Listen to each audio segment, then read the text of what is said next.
So I think that we have now in the room the Mr. Beforte, right? He's not here. So we can move to, I hope, Paolo, that you can get from him the presentation, because I think he sent an email that was having a last minute business that cannot be present. So we can move to you, Mr. Evangelo. Thank you. Good morning to all of you. Thank you for the invitation to Hitachi and to Senelec. So I will not present UIC. I think we all know this very old association, International Association of Highways, more than 200 members in the world, and of course the large majority of the European highways, not the totality but not far.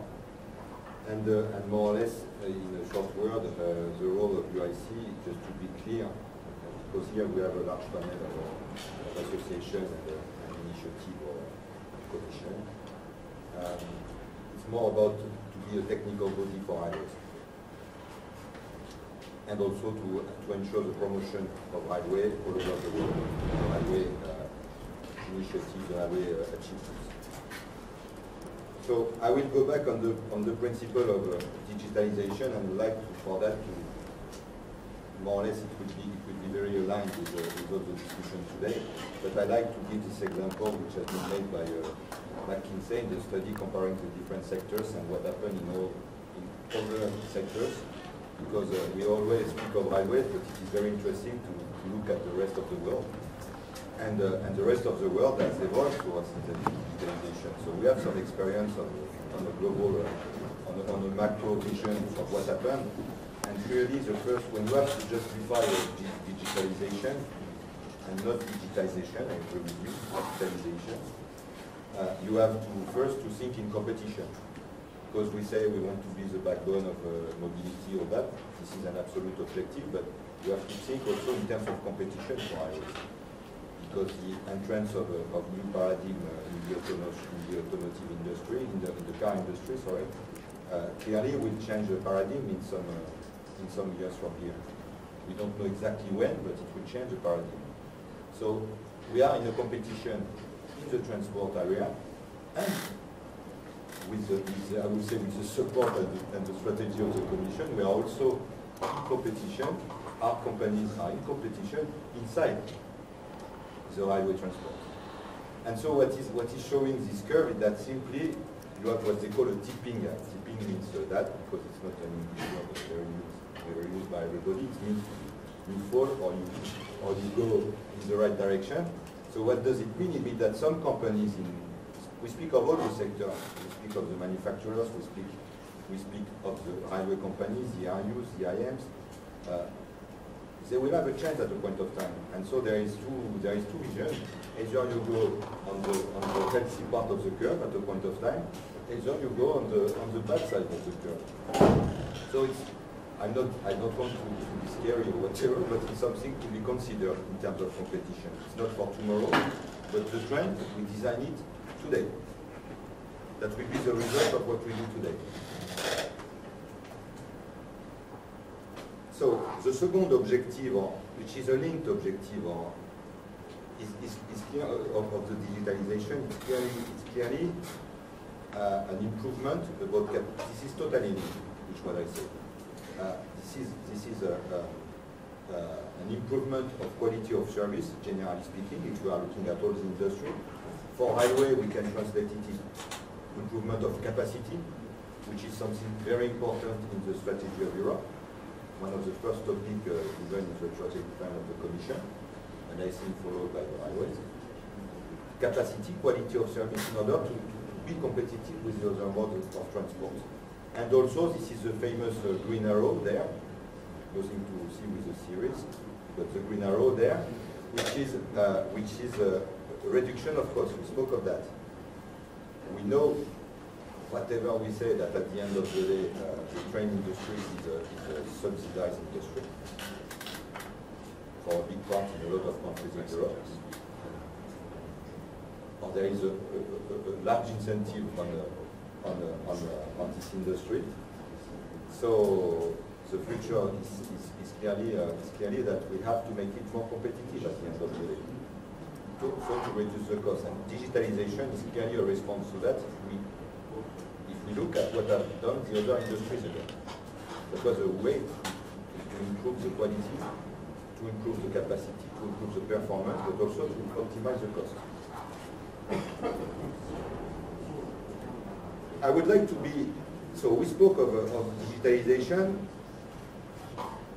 I would like to give one example there that we know quite well, and also to pass the positive message that it's not only a strategy, it's not only a discussion, but it's also something which is under hard working from all the sector. And the good example, we have been speaking of 5G introduction before, I was making reference to that. We have something in the plan of Europe, which is the introduction of something we have called FRMCS, Future Radio Mobile Communication System. So at the origin, some years ago, when we started this project or this program, we saw that like an evolution of GSMR for pure obsolescence reasons. We said, okay, GSMR will disappear because it's due to the telecom industry. And telecom industry will not decide to maintain something for the highways or need. So we start from this point some years ago, and we say we have to define and to make happen a new system for highways. But what is interesting is that during these years of starting the work, the paradigm has changed in the whole industry, and we said at the end, and we understood at the end that this obligation was becoming an opportunity, and that FRMCS, with this 5G introduction, was also an enabler into the global command control system of highways for digitalization. So that's very important to see that at the end of the day, we are on the way to introduce this sort of new things. And the response to Libor is yes, we want to have it as soon as possible. So I don't know if we will be the first industry with 5G, but I think we will not be the last one. Okay, that's the intention of the Commission, and I think the sector is working that way. It is very important to also to see that for digitalization, it's not a combination of small things or small application or big application, whatever. It's all of a system that has to be, and I completely subscribe to the view of the global highway system. It's a global highway system which has to be considered. But once we said that, after that you have some big enablers. One big enabler is what we call the control command system, which is a signaling telecom part of the system, let's say. And inside this control command system, of course, the introduction of 5G with FRMCS will be and is a central enabler. So we need this sort of enablers and to focus and to ensure that there is interoperability, compatibility, convergence of the functional aspects on all this part of the system, which is very important. So it's a positive message here. We are embarked towards digitalization. So I will not enter into all the details of this program. I can have a offline question if you want. For me, what is important to see here is that there is, and this is the only way, on this program, we have a clear convergence of the sector. That's my view. We have the clear convergence on that one. We are working in good intelligence with Shift2Rail, which is important. We are working, I would say, under the strategic direction of the Commission, which is important. We know where we want to go. We share the same objectives. And we are working with the, very important, with some organism of standardization. So in that case, it's not Senelec, because you know telecom is a bit a strange thing, strange animal. So it's more ETSI and 3GPP, because 3GPP is, I used to say, the Bible of mobility standardization for the entire world. But the interest here, and that's a very important message, what we will define for FRMCS, what we are defining today, what we start to be, in the standardization of telecom, in the next release 16 that will be published next year by UGBP, not by highways, by UGBP. There will be some highway function of FMCS, and there will be for the entire world, which is the objective. We want to go further than GSMR. GSMR was a sort of European norm that was, after extended to the world, we took it the reverse way, and we said, no, we want a worldwide standard. And for that, it's 3GPP. It's a very important message. We have to work that way in the different, that's my vision, we have to work that way in all the parts of the railway system.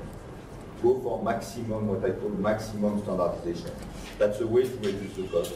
That's a way to ensure the industry is completely embarked from the beginning. And that's a way to be sure that our systems are compatible and interoperable at the end of the day.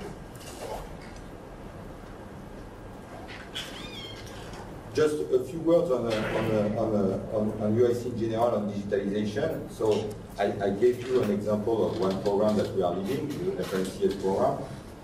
But some 18 months ago, due to the pressure of its members, because at the end of the day, UIC is doing things because of its members, and for its members, railways, we opened a digital platform to have, I would say, a sort of